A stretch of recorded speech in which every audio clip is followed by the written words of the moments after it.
कहे के बा गाई व्यास जी गाई। अरे की अखिया में अखिया मिला के धानी अरे की टाइम साचा गुजरत रखते अब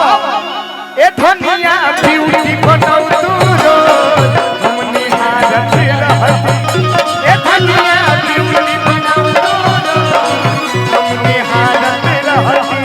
ए नम्रता जी सुनो सुनो ना ए जब पेनी गुलाबी साड़ी राजा धइले लो कबारी जब पेनी गुलाबी साड़ी राजा धइले लो रे कबारी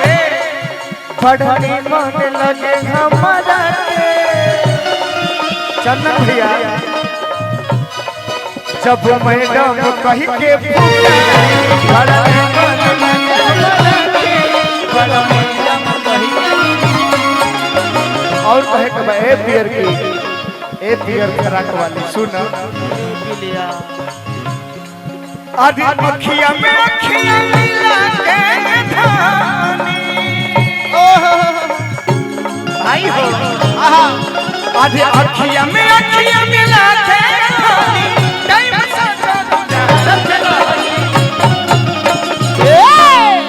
खींचो मत खींचो मत कोई हमरो खड़िया की तो दिक्कत हो जाए रोवा रोवा खड़ गल व्यास खड़ रोवा रोवा मौ चाहता कि खड़ा हो जाए हमरो आवा है मैं आवा लेवल में आवा लेवल में आवो साइज मिलाओ। अरे की जननी ना खोज पागल होइबो अरे की कोका के से